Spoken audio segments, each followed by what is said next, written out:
The Grizzlies to me are for real. Just because they got their superstar guard back, and that's Dylan Brooks. He, man dresses like Stone Cold Steve Austin. He talks trash to your I best don't know how player. you fool me every time. Yo, I never suspect it every time we talk to Grizzlies.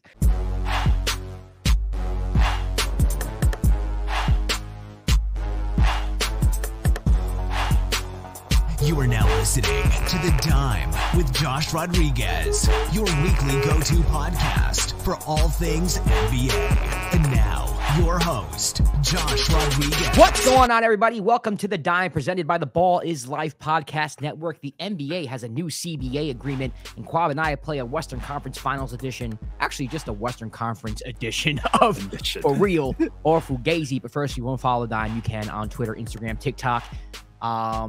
I missed one. Twitter, Instagram, TikTok. What's the other one? YouTube. At the YouTube. You know, that's why we're on video right now. The YouTube. I'm Josh Rodriguez at Josh_Rodriguez_. Kwab is at Kwab, aka Yes. You can catch all episodes of The Dime on YouTube. Just search for the Balls Life Podcast Network. We are on there. And also, if you listen on Apple Podcasts or Spotify, please give 5 stars. Leave a comment or review saying how much you love the show. And also, we'd love for you to be a part of the show. So make sure that you follow us on social media. Again, at The Dime NBA. Drop a comment, drop a diss. You know, you can compliment us as well. That'd be nice. We welcome all of that. We welcome all of that. Kwab, it's been a while. How are you, man? I'm good, man. Been enjoying so much basketball in March and now April. Just finished watching. I was watching the girls' national game. Yeah, aka the race war. Race war. Yeah. The race war became. The discourse online is ridiculous. Listen, I'll say this. I'm going to say this. Shout out to Angel Reese and shout out to Caitlin Clark. They both are competitors. They did the damn thing, and they both deserve to be applauded. I just want to throw a quick shade to the Dave Portnoys of the world and the alt-right characters of the world acting like if Caitlin Clark wasn't doing what Angel Reese was doing, y'all wouldn't be applauding her because you would be applauding her 1,000%. Stop acting a fool. You know you absolutely would be. And don't give me this whole thing of like, oh, what Angel did, she took it a little bit too far. She did it for 5 or 10 more seconds. Bullshit. If that was Caitlin Clark, you'd be sucking her. Let's just be honest. Yeah. I'm sorry. It was ridiculous. It was ridiculous. When we talk about we need more eyes on women's basketball, this is not the negativity. And also that's needed. Yeah. It's so stupid. It was like a great tournament. It was. And Caitlin Clark balled out, and she deserves to be applauded for that. And, you know, and I guarantee you, if you ask Caitlin Clark what she thinks of Angel's comments or actions, she would say something like, you know, she's a competitor. I played against her, and I don't like it myself, but it's part of the game. I did it. She can do it, too. So for all these people online who are trashing Angel for her antics, you know, get a life. Because where were you when Caitlin Clark was waving her hand at the girl at the 3-point line? Where were you when she was doing the "you can't see me"? Where were you when, you know, she was talking to Haley, telling her to shut up when she was down 15 points? Give me a break, yo. These people, listen, they'll throw semantics at you. In real life, all it is they hate black women. I'm sorry. I'm on one today. It is what it is. Period. Enough said. I'm just going to. Period. All right. On a more positive note, I want to get started. Kwab, I didn't tell you that's just on the rundown on purpose because I had to gloat. We are the New York Knicks. We are the New York Knicks. We are the New York Knicks. Go, New York, go, New York, go. Yes, sir. The Knicks have clinched a playoff berth. Give it up. Give it up, Kwab. Give it up. I'm going to go clap it. No, give it up. Kwab, give it up. No, I want you to give it up. Okay. Not on this episode, but on another episode, we're going to have a serious discussion about the expectations of Knicks fans and the actuality of a Knicks team. So, listen, I just wanted to throw this on there to celebrate. I don't want to talk about that. You're right. It has to come in probably the playoff episode that we do. Yes, the playoff episode. My expectations, I'm going to be completely honest with you. We took 3 out of 4 from the Cavs. Okay. I'm not saying I expect them to beat the Cavs, but you got to go 6 or 7. You have to go 6 or 7. This cannot be Atlanta Hawks series when you lose in 5. I'm sorry. You can't. Go 6 or 7. I probably, spoiler alert, I think I will pick them to win. I think that is my head speaking. And if Julius is healthy, I think I will pick the Knicks to win. I think that series can go either way, but these whole Knicks fans who are saying Eastern Conference Finals, you know, we're not beating the Sixers, Celtics, or Bucks in 7. We're not. Random question: Who's going to be against the Cavs? Who's going to be the best center in that series? All right, so what we're gonna do before we let's actually I want to usually I'll save the segment for last, but I kind of want to get into the segment first. We're gonna do a Western Conference edition of For Real Fugazi. For real or Fugazi? Are they the real thing, or are they a fraudulent entity not dignified enough to be inserted into the conversation? Yes, it's For Real Fugazi. This is simple. I list a team, and Kwab and I are going to discuss whether or not this team is for real to win the Western Conference or Fugazi in the sense where they have no shot of winning the Western Conference. Kwab, are you ready? I'm ready. All right, first team, here we go. The Dallas Mavericks, For Real or Fugazi? No, I'm just kidding. The Denver Nuggets. The number 1 seed. The shade you just threw. Really, we're gonna talk about the Dallas Mavericks. They're not even in the play-in right now. I'm not gonna have another discussion about Luka Doncic and Kyrie Irving and that whole sad situation over there. They are Fugazi. There is no reason to even go down that path of why we can even discuss why they might be for real. They're Fugazi. They're Fugazi. And if you're not watching the podcast, I actually put a graphic up and did a whole fake out there. Yeah, it got me with the chamois. It got you. So, all right. So Denver Nuggets. Here we go. This one's for real though. I just put up the Denver Nuggets. Kwab, the Denver Nuggets, for real, Fugazi. I think they're for real.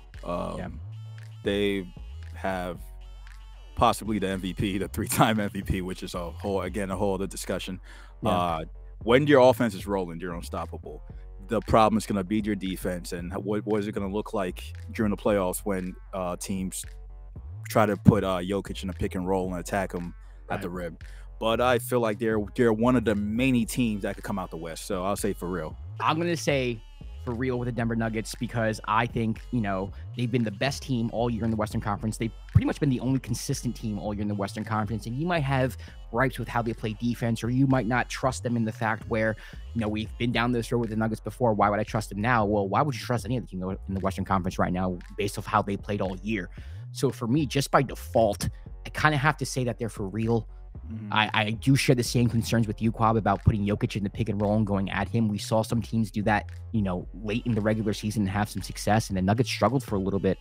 And, when you're in a 7-game series, I wonder what, type of adjustments Mike Malone's going to make defensively. But you got to take them seriously right now. So for me, I say they're for real as well. Let's move on to the team that they beat tonight without Jokic, and that's the Golden State Warriors. Kwab, for real or Fugazi? The Golden State Warriors are for real if they get to play at home all throughout the playoffs. Every game. Every game. So technically, all they would have to do is right now, because where they're seeded, they're a lower seed. They would just have to win at least one away game. So if that's the case throughout the playoffs, I just because of their history, I want to say they're for real. But from what I've seen this season, it's just so hard to say that. But again, it's so hard to bet against the Warriors if they are in the playoffs. So for now, I'm gonna say they're for. What are they? They're for real. They're for real. They're for real. They're for real for now. The Golden State Warriors are Fugazi, man. Let's go. Talk about it. The Golden State Warriors are Fugazi. They play like they're on cocaine. Have you watched them play? It's maddening to watch. It's interesting because I've always commended the Golden State Warriors for being this team that moves the basketball. They have the half-court offense with the split action, and it's kind of hard to guard because you have to make a decision if you're going to guard the cutter or if you're going to guard the guy going to the three-point, territory, and you don't know which one's going where. And then Draymond can fake the handoff, and it's beautiful basketball. But when you are doing that, it doesn't seem to be flowing, and you don't really seem to have the personnel, the athleticism anymore. And when Clay's kind of streaky on and off, and Curry's in and out of the lineup, and Jordan Poole is the personification of cocaine in a basketball player. Jordan Poole's if Gary Busey was a basketball player. Seriously, that's a crazy comparison. You take Gary Busey's personality, and that's what Jordan Poole reminds me of. It's kind of hard to trust him, especially when you can't win on the road. They don't have double-digit wins on the road this year. That's insane. How can I trust a team that doesn't win on the road, who's not going to have home court advantage, to win 4 rounds in the playoffs? I don't care what your pedigree is. I can't trust them. They're Fugazi. Do we think that there's a chance they will be able to? Is there a switch they're going to be able to turn on, or are we just like, yo, this is it? Because we've been under the assumption like, hey, when it gets to the playoffs, You know, it's still the Warriors basketball, but it's maddening how they can't win on the road. Yeah, I'm with you, man. And I was one of those people who was like, yeah, they'll flip a switch. But listen, we're at game 76, 77. The switch hasn't been flipped yet. I think if you're flipping that switch, you're flipping it maybe 3 weeks before the playoffs start, a month before the playoffs start. Andrew Wiggins is reportedly back in the Bay Area, whatever that means. It doesn't mean he's rejoining the team. He's going through personal issues, and I hope everything is okay in his life. But the fact is, he's not on the team right now. And I think they're missing him a lot. You know, they're missing his defense. They're missing his athleticism. You know, this team has a lot to be desired. And I think picking up, and shout out to my friend Darnell, we were having this conversation, picking up Gary Payton was not enough, you know, during the trade deadline. They had a lot of issues they need to address. And, you know, even though they've won championships in the past, I can't see it, man. I think they're Fugazi. I really do. You can't win on the road, you Fugazi. All right, let's move on to the next team. It is the Sacramento Kings. Light the beam, Kwab. For real or Fugazi? I like the story of Sacramento. They have the coach of the year, in my opinion. They also, the Light the Beam is amazing. I hate it personally when my team is playing against them and I hear the crowd chanting Light the Beam and it's like the third quarter. It hurts. It hurts. It's like, yo, chill out. Already? Like, calm down. Let the game finish, please. The problem with the Sacramento Kings is defense, and it's just it's glaring. Like their defense, they struggle on defense. So for that, I'll say they're Fugazi. But they do have, Fox has been playing out of his mind. Like we talked about earlier episode, like he's gonna win that Clutch Player of the Year award. The reason why Fox is gonna win the Clutch of the Year award is because they end up in close games because they don't play defense. That's the problem. Now they're gonna. I feel like always the other thing is that when it comes to the playoffs, it's gonna be matchup based. I feel like there's going to be matchups they're going to be able to run through. I don't know if they can win the West right out just because their defense struggles and is so glaring. I'm going to say they're for real. I think they can win the West.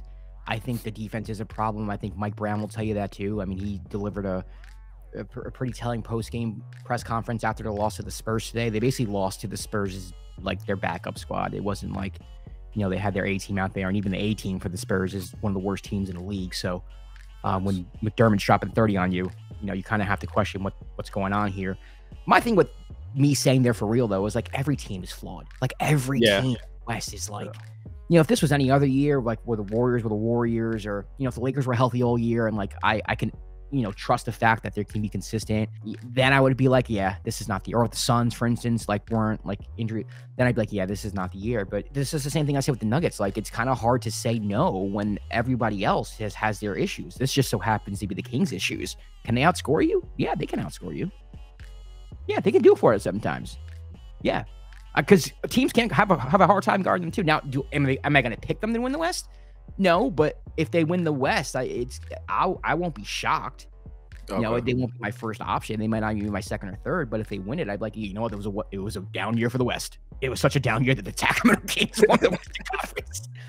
I can completely agree with that. I feel like I'm on that same wavelength. But that's why I struggle with saying for real or Fugazi or a lot of these teams, just because I can see the Kings winning the West. I can also see them losing in the first round. Like it's crazy. Yeah, it's crazy. All right, let's move on to the next team. It is the Los Angeles Lakers. Threats to win the West. Kwab, for real or Fugazi for this team that is right now in the play-in, but knocking on the door of getting out of the play-in and into the playoffs? I want to say they're for real because because AD finally learned a trick of like tying his shoe tighter when he rolls his ankle. So that's because AD discovered ankle braces and how to tie his shoe. They're for real. They're for real. One of my friends was like, "Stop wearing low tops. Be a grown up." I was dying. But the more important question we need to ask when it comes to Lakers is that who's the LeBron James of feet? The LeBron James of feet? Yeah, LeBron James said he talked to multiple doctors about his foot, and he talked to LeBron James of feet, who said, "Hey, nah, you're good. You can play." I want to know who the LeBron James of feet is. Like, look, we both struggle with leg problems. So I want to know, who do I need to talk to? Who's going to be like, nah, Kwab, you good. You just, you know what I mean? Just take a couple of days. Yeah. I didn't see that quote. LeBron said he talked to the LeBron James of feet. Dog, I'm gonna send you the link after we're done with this. Yeah, that was like it was during an interview. They asked him like, "Oh, do you consider shutting it down and getting surgery?" He's like, "Yeah, I talked to multiple doctors that said surgery. Then I talked to the LeBron James for feet, who said." Nah. So I want to know who the LeBron. That's because of that. They're for real because they LeBron talked to LeBron James for feet. Yes, because he's on their side. If you can find that guy for me. Somebody send me the link. I need to talk to him personally. That's why the Lakers are for real. Yeah, I'm gonna say the Lakers are for real too. Again, I think a lot of people are overrating them. There's a lot of people like putting them in the NBA Finals right now.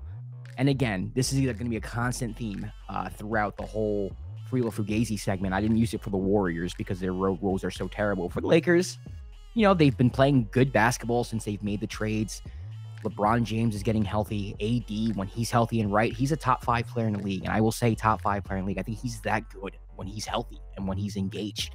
I mean, his run in the bubble was legendary. And a lot of people forget it because, people don't take the bubble seriously. But, Lakers that year were the best team all year. And they won a tournament in the sense where everybody was going through the same thing. And you could argue that it might have been harder. So, I give AD props for that. I don't forget that. So for me, I do think they are for real. I do think they have the potential to win it all. I'm not going to pick them out of the West.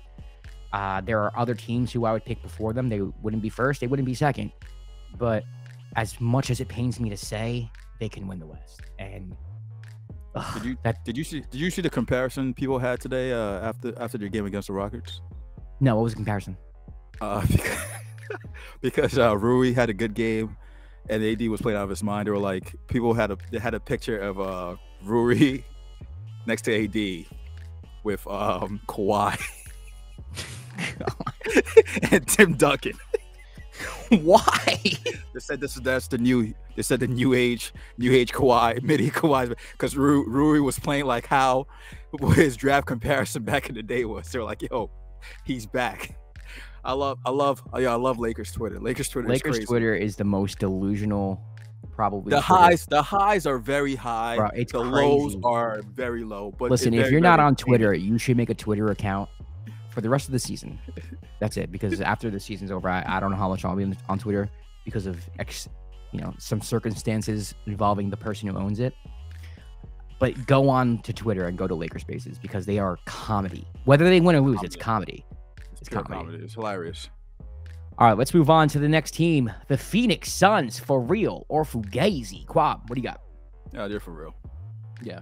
They're for real. Man, look, that I know, like, we talk about injuries and continuity when it comes to that team just because KD just got there and they've only played, 5 games or whatever it is. When you're rolling and when you're running offense in the limited time they've been playing, even their defense, it's scary. And that's the one word I keep, like, it's scary. Like, the previous game they played, I can't remember the team they played against, but it was just, at the end of the game, it was Chris Paul just running the pick and roll with DeAndre Ayton, and DeAndre Ayton just had open dunks just because KD was just literally relaxing in the corner. Devin Booker was relaxing in the other corner. Josh Okogie was on the wing, and he's been playing out of his mind. He's been great. He's been great. Yeah. Perfect. He's the perfect fit for that starting lineup. And yeah, it's going to be hard to beat that team in the playoffs. It's going to be hard to beat that team 4 times in the series. So I say they're for real. Yeah, I'm with you. For real. You know how I feel about them after the trade. I know a lot of people are questioning their depth right now, and I do think depth is important, but I think if you can go 7 or 8 deep in the playoffs, you can make a run and you can win a championship, especially when your starting 5 includes Chris Paul, Devin Booker, Kevin Durant, and DeAndre Ayton. Like, what are we doing here? Like, the Suns before they got KD was a team that made the NBA Finals, and, last year they imploded, but it's not like they imploded this year. Like, they continued to play well as long as they were healthy, and then you add KD to the team. What do you expect? This is an unstable Western Conference, and I know that they're not deep, but I think this is a year where a team that's not deep could win the West. Like this is that type of year, and I think you can put them as a favorite. I think KD's that good. I think Chris Paul is still, he's not in his prime, but he reads the floor well, he reads the game well, pick and roll situations. Like, they have so much versatility on their offense, and if Okogie can play the way he's been playing, you get a good couple minutes out of Cam off the bench, Bismack to back up DeAndre, you can go 7 or 8 Landry, if he hits some threes, they're not as bad. The bench isn't as bad as people make them out to be from a playoff standpoint. If they go 7-8 deep, they're fine. They're fine. They're just going to be a little tired, but they'll be fine. No, even saying that, like, even when they go to the bench, they still have one of their main players on the floor exactly at the same time. It's tough. It's tough to beat that team. It's going to be tough to beat that team. Yeah, they to me, I think they're the favorites to win the West. That's just me, though. Let's move on to the next team. And it is the Memphis Grizzlies, threats to win the West for real or Fugazi. The Grizzlies, to me, are for real. Just because they got their superstar guard back, and that's Dylan Brooks. Man dresses like Stone Cold Steve Austin. He talks trash to your best player. How you fool me every time. I never suspect it every time we talk to Grizzlies, and you always surprise me. He talks trash to your best player, and then puts up an ineffective 15 points for the whole game, and it's amazing. It's just amazing to watch. Dylan the Villain. Dylan the Villain. I've never heard that until right now. Yeah. Dylan the Villain Brooks, man. Yeah, people are saying that. Dylan the Villain Brooks, man. I said a mini while ago, he has the mindset of Kobe and the game of Dylan Brooks. And he's been consistent. In all seriousness, Jaren Jackson has been playing amazing since they lost Brandon Clark. Yeah. And then Steven Adams being out. Ja Morant coming back, and he's kind of just fit right back in amidst all the controversy he was facing earlier. Again, like we've said before, I can see them. It wouldn't surprise me if they won the West, but I still think, I've said this before in multiple episodes, they still need Steven Adams back, just for the rebounding, just for the effectiveness inside. And yeah, so to me, they're for real. But if you tell me they're Fugazi, I can completely understand. You're just not a Dylan Brooks fan. That's all it is. So for me, I'm not taking them in the West. I think on a normal year, I would say they're Fugazi. Mm-hmm. And a couple episodes ago, I actually made an asset out of it, a social media asset. I said the season's done after Ja got, placed on leave. Leave. Yeah, leave. But you know what? They turned their season around. They won a few in a row. I know they just got waxed by the Bulls today, but I'm going to say Fugazi. Because I don't think they're going to win the West. I think they can. And I know this is kind of contradictory, and I'm going against myself because, like I've said about the other teams, I don't know if they will, but they can. So therefore, I'm going to say for real. Well, for the Grizzlies, I have it out for the Grizzlies. I don't like them. Fugazi. It is what it is. I think for all the teams that are in the West, you can make a case for them making it. You can make a case for them losing. It just comes down to preference. Listen, yeah, I think it does come down to preference, and to me, that they're a really good defensive team. I don't think they're the smartest basketball team in the sense on the offensive end. I don't trust the fact that Dylan Brooks is not going to take a 30-footer randomly. Ja goes kamikaze to the rim, and I think a lot of teams are just going to pack the paint with them. Getting Luke Kennard was actually a huge addition for them. I think they needed that shooting, and I think they're going to struggle with depth a little bit with Brandon Clark being out and Steven Adams being out in the front court. But if Jaren plays the way he's been playing, then maybe it won't be that big of a deal. Xavier Tillman's actually been playing really good as well. So yes. They're good. They're good, and they could win. I'm going to be 100% transparent here and say that I'm saying Fugazi because I have it out for them this year. Isn't that what you want from your host? You want them to be. You're keeping it 100. You're keeping it 100. Keeping it 100. That's all that matters. You're keeping it 100. All right, last team. Here we go. We got the Los Angeles Clippers. Now this is a weird team. Kwab, what do you think? For real or Fugazi? I don't know. What version of this team is going to show up in the playoffs, bro? I don't know. The one game against the Grizzlies. And I think Russell Westbrook was played like Russell Westbrook on the Thunder, where he was it was him surrounded by a bunch of wings, and he went to work. He didn't miss a shot. Then they followed that up with a loss against the Grizzlies, 2 for 11. yeah. And I'm like, with Paul George going down, now you need Westbrook to be more aggressive. And to his credit, he hasn't played bad. Since he joined the team, he hasn't played bad. The inconsistency of having your stars in and out the lineup has been a problem all season that somehow Ty Lue has been able to navigate. That team has so many wings that they benched Marcus Morris recently. They're like they took him out the starting lineup and they took him out the lineup completely, and they're playing Robert Covington now, who basically didn't play all season, and he's been playing well. Norman Powell is back.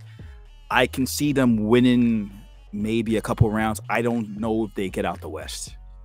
So, yeah, I'm gonna say I'm gonna say they're Fugazi. I think Paul George going down did it for them.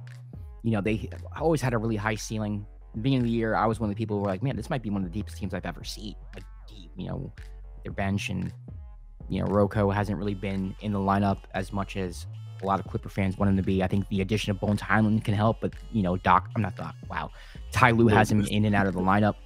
So I don't know, man. There's just, I think a lot of times actually in basketball, vibe is very important. And I say this a lot, you know, continuity is very important. So is knowing who you are, knowing what your team is. And I don't think the Clippers really have an identity. I think it changes from game to game. And, you know, sometimes their talent takes over and sometimes their talent wins them basketball games, but they don't really know who they are. And without Paul George, I just can't see them, you know, finding any type of consistency where they're going to win 4 out of 7 for 3 rounds.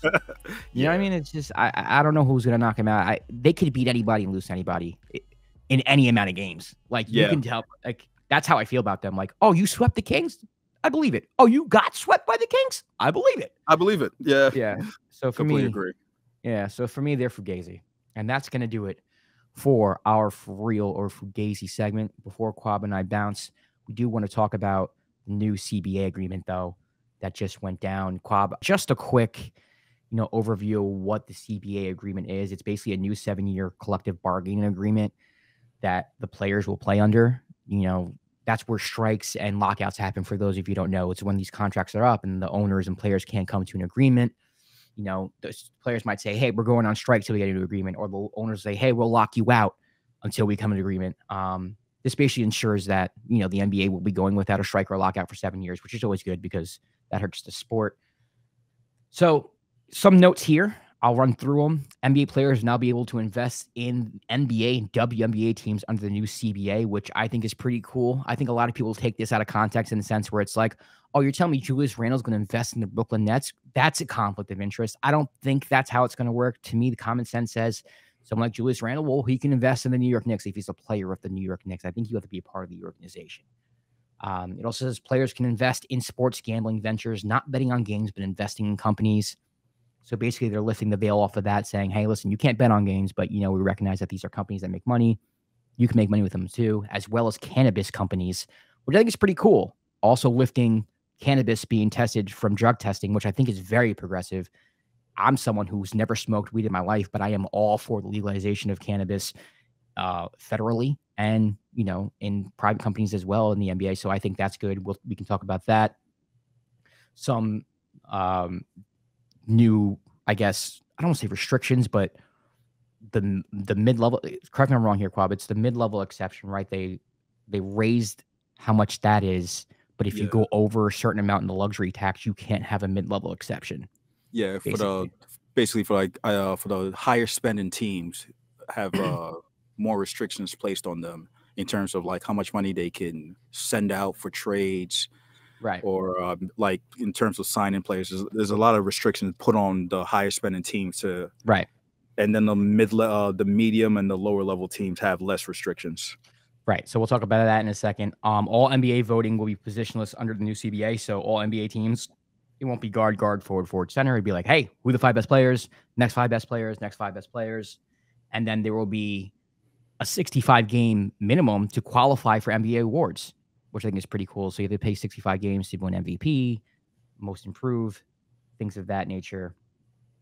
And finally, there's a little more, but the bigger one is that there will be a mid-season tournament that players won't care about. The winner of the tournament will get $500,000 per player. So someone like Julius Randle won't care much, but if you're Deuce McBride, that tournament's going to mean the world to you, which is interesting because it's like, I'm at the end of the bench. I could use that. I could use that bread. Julius, it's like, I got a little bit of a couple game checks. So to me, that's the funniest part about that whole thing, where it's like playing for $500,000, which is, don't get me wrong, it's a lot of money. If someone handed me $500,000, I might hysterically cry in front of them. Facts. But to Julius Randle, like, I keep saying Julius because I'm a Knicks fan. I'm not picking on him. But to those players who are getting paid a lot of money, is it that big of an incentive? Whereas it's like, if you're Deuce McBride. you keep picking on these Knicks players, bro. I know. I'm sorry. It's the first thing that goes to my head. You calling Deuce McBride broke a couple of times already. He's still on his rookie deal. He is. He's a second rounder. So yeah. Shout out to Deuce, by the way. He's playing well this year. So it's not me picking on his game. I think he's fantastic for the Knicks. Kwab, I kind of want you to pick some good and some bad. What do you think of this? Yeah, I don't like anything about it. No, I'm kidding. Look, you got the 65 game minimum that you're putting on players being able to win awards right now. They're probably going to elaborate on it because they're going to have to, especially if in the case of, like, let's say if I'm a veteran, pick some Kawhi. Let's say if I'm Kawhi, right? I don't know how many games Kawhi has played this year, but if I'm at like 55, right? Does it gonna count if I just dress, check in the game, take a foul, and sit down? That's a game played. Oh shit! Do you think they would go to that extent to get an award? That if it's baked into their contract, where like some players have that issue where like you need to make first team for you to get an extra amount of this money. Like, so you need for you to make that. Shit, I didn't think of that. So there's people. I understand it, thinking of them. They're thinking like, oh, we're gonna incentivize these players to play the games. Now you put the limit out there. So now I know that, I just need to hit 65. I know what games I need to take off. I'm still not playing back-to-backs. My whole thing with this was like all the NBA has had to do was spread out the schedule. I agree. I agree. It's been an issue. I think the whole thing about like the travel and having like was it 4 games and 5 nights and all that. Spread out the schedule. If there are no back-to-backs or less back-to-backs, players have no excuse not to play. Some players don't, like Kawhi doesn't play back-to-backs. Earlier in the year, Anthony Davis wasn't playing back-to-backs because of injury. Now, a lot of it, I feel like the whole stars not playing, some of it is overblown because some of these players are actually injured. Yeah. And they can't play. And people are like, oh, well, so-and-so, they traveled, and there's the only time they get to see the player. I completely understand that. But if the player is injured, and it's not like he goes out there and he's ineffective, and then that limits him moving forward in the season. That hurts. That hurts the franchise. That hurts the player. That hurts the team moving on. All they had to do was spread that out. So in terms of the schedule, and that would have changed that. The players being able to be, I guess, be sponsored by gambling companies or like books was I was kind of like, wait, so now you're telling me that the people that get mad that this guy didn't hit your parlay is gonna be sponsored by the same company they're using. So the commercial is gonna be I'm Giannis Antetokounmpo and I use DraftKings, but I don't. Imagine the nasty ass messages you're gonna be getting in your inbox. That's good. You use DraftKings, but don't bet on me. And when you do bet on me, don't tell me I didn't get the over. Don't tell me I didn't get that commercial is gonna come out. It's gonna happen. That's gonna happen. And the other thing with how they're going about limiting the teams that spend the most. So it's like I think it was like Golden State and Clippers. The Clippers, right? Why are they, in essence, getting punished for spending money to be a better team? Yeah, I think for me that's a parity thing where it's like, all right, well, now the mid level exceptions can go to teams like the Spurs or the Thunder, and like you can get better players on these contracts. Because the mid level exceptions, those are like they typically go to veterans who become role players who put you over the top, like in past years, like the PJ Tuckers or like the Robert Covington. Like those are the type of people who get mid-level exceptions. I actually don't even know if PJ Tucker or Robert Covington are on mid-level. But what I'm saying is like those are the type of players, like those are the type of role players that go on mid-level exceptions. Yeah, they get bought out and then they sign to like a contender to try to get them over the top. But those teams, but those lower teams, they're trying to tank. They're like, even though they're not supposed to say it, just like the Spurs aren't trying to win anything right now. They don't need a mid-level exception, is what you're saying. Yeah, they don't need to get they're not worried about getting penalized because they're not actively trying to win a championship. That's a good point. So their owner and the manager, they don't care about the luxury tax. That's a good point. Because they know they're not going to hit it. Now, the Warriors, for example, they were cool with hitting the luxury tax because they want to win championships. Because they know that when they win championships, it brings more attention to the team, brings more attention to the arena, jersey sales. So everything ends up paying for itself in the long run. Yeah.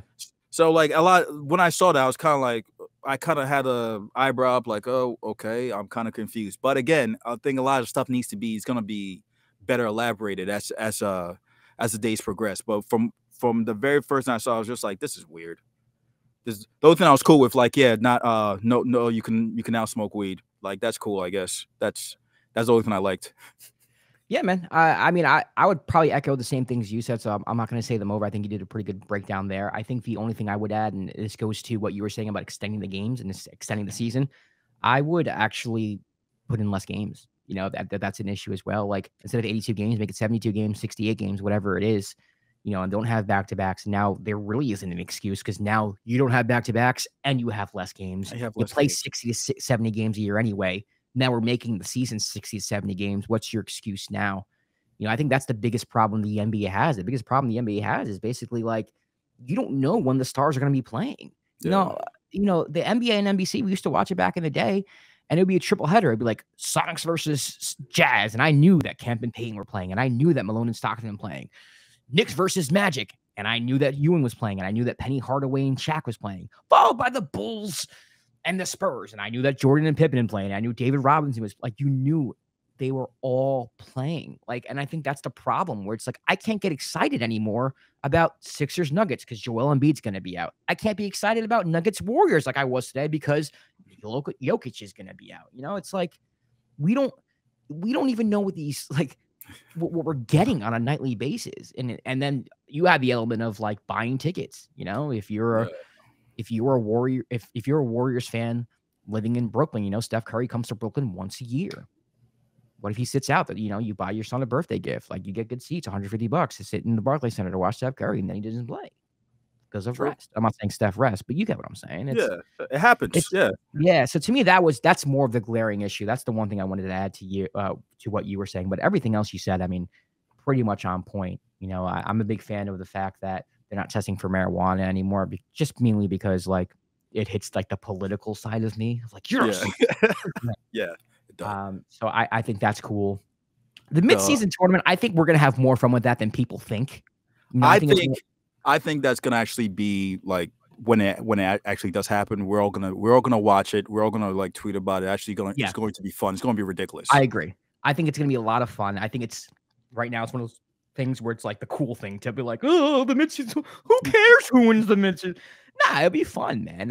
I think you could have some good times with that. And again, like that incentive is cool for some players who aren't making a lot of money. You know, you have a G League, someone who's in a 2-way contract, maybe. I don't know if they're, if they qualify for that $500,000, but that can change people's lives as well. So I'm for it, man. I think overall it's a very weird CBA. It's probably the most unique one that we've seen.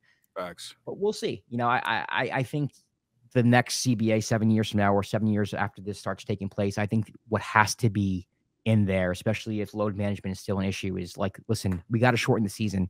We have to, because our stars aren't playing. And that to me is the biggest problem the NBA has. I just remember the other thing that actually, seriously, the one thing I actually liked that they added was they added one more 2-way spot.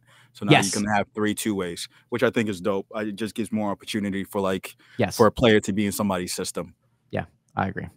All right, Kwab. Well, thanks for hopping on. That was fun. Sir. That was a good time.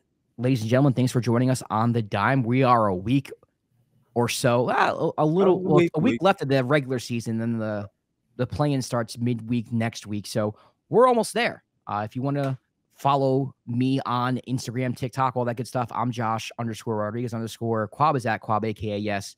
The show is The Dime NBA on Instagram, TikTok, Twitter, and YouTube. All video episodes are on the Balls Life Podcast Network. So you can go onto the Balls Life Podcast Network. Just type in Balls Life Podcast Network. Subscribe. Be notified. All that good stuff. Kwab, any last words? Go Nets. Go Knicks. We'll see you next week. We'll see you in a couple of days. Couple of days. Yeah. The Dime.